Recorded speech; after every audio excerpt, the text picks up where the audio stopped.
Hello to the Better at School tribe, and thank you for visiting my new video blog.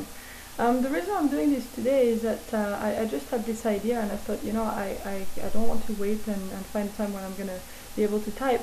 I want to talk about it straight away, and it turns out that I can do a video blog, and I thought, yeah, that would be a good idea, it would be a nice change.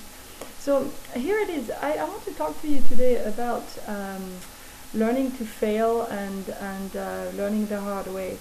I'm not going to tell you to actually make your kids fail, but I want to suggest that they really do need to learn to fail a little bit so that they can learn from their mistakes and then do a little bit better.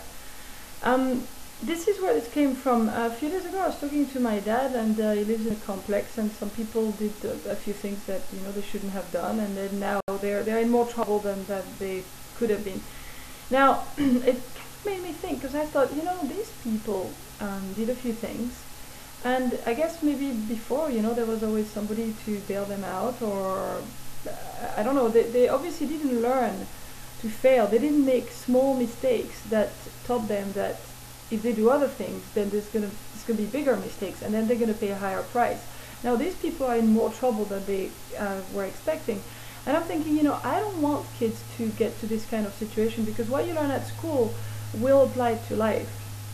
And so once you learn to make a small mistake, once you learn to fail slowly, you can think about it, and next time you're going to think, oh, wait a minute, I did that last time, that didn't work. Now if I keep doing that, the same thing's going to happen again, and then it's going to spiral, it's going to get worse. So here's the thing. I think that, for instance, if you know that your kids have a project and they've got like a couple of weeks to do it, just watch them do it the first time.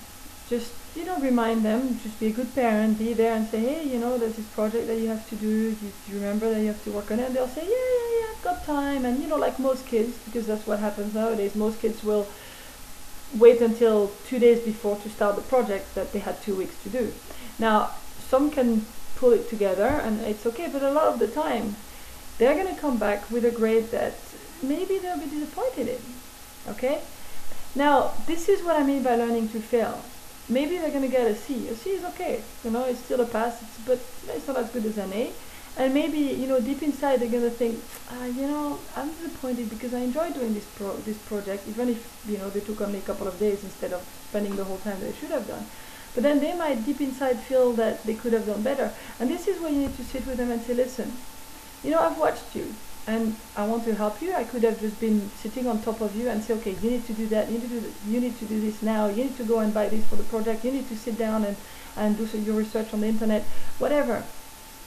But at a certain age, and even when kids are young, when I say at a certain age, I don't think it's when kids are able to look at their time and they know what they have to do. They don't always realize the consequences, and that's exactly why I want you to let them fail. Because then they can say, when you sit together with them after the grade is back, you can say, listen, I watched you do this. You had 2 weeks to do it. You waited until Wednesday to start something that was due on Friday. So you didn't have enough time. You did it fast, and you managed to do a fairly good job doing it fast, but of course, you didn't give it 100%. And then you give your kids a very good lesson to give 100% to everything and use their time wisely. And then next time when they do another project, when you say to them, hey, remember you have to work on this project, they're going to think about it. They're going to say, yeah, last time I didn't do as well as I could have done. And then when we talked about it, mom or dad made a very good point. So this is what I want you to work on.